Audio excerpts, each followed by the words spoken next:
今天我来到广州东湖全民健身中心健身，这里的健身器材非常齐全，我练了1个多小时，感觉不错。不过令我最难忘的却是在健身室里遇到的那位有趣的老大爷。他今年78岁，一头雪白的头发，加上一脸银色的络腮胡子，一眼看过去就觉得这个男人有故事。为了了解这位气宇不凡的大爷的更多情况，我决定跟他深聊，才知道老大爷以前是个钟表修理师傅，退休了之后呢，就开始每天坚持健身，有时候还会练练钢琴。我本以为健身撸铁呢是猛男的挚爱，没想到老大爷却是个文武双全。于是我好奇地坐下来听他聊了一下他的故事。别看老大爷已经78岁，却是肌肉饱满，精神矍铄。我拍了几组照片，决定打一幅垂直玻璃画送给他。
拿起来，就是这个样子，整体效果是这个样子。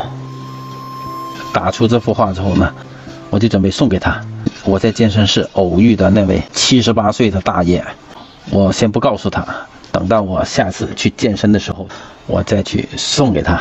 那今天呢，我又来到了健身室，去找那个78岁的老大爷陈伯伯，看他今天在不在。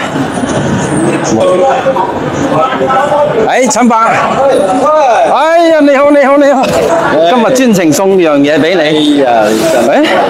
你睇。哇，係咯，玻璃畫嚟㗎。哦，呢個唔簡單喎。呢個係你嚟啦。我翻係用錘咁揼，咁揼出嚟。呢個就係你上次你健身嗰時，我幫你影嗰張相片。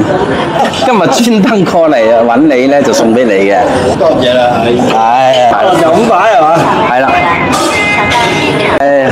靚嘢，真多謝。你高興就得，你高興我更高興。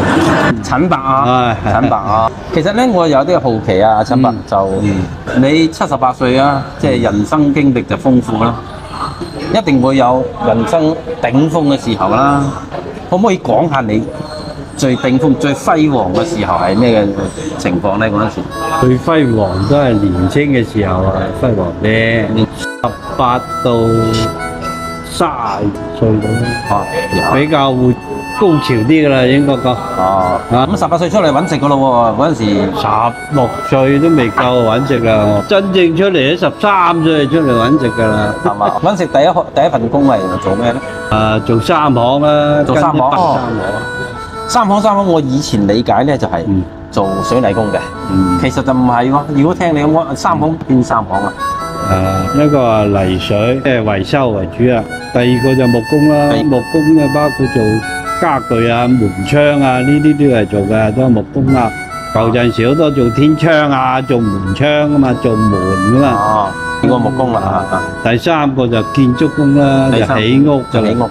嗱，依家我普及咗我嘅知識啦。原嚟我以為三行係做泥水嘅，其實唔止嘅，唔係㗎。三行咧有做泥水啦，即係做沙石啊、石灰啊嗰啲係小維修。維修嘅啦嚇。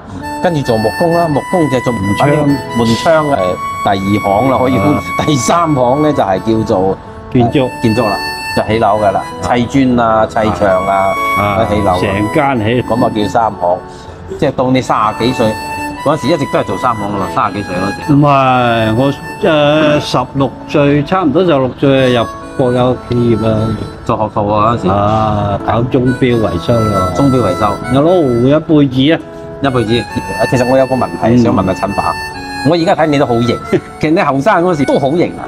直頭掂添，人哋男追女，依家女追男，女追男追到怕舊時就好話唔好聽。咁國有企業你同啲唔同性別嘅傾偈都要辦學習班㗎，唔係開玩笑啊！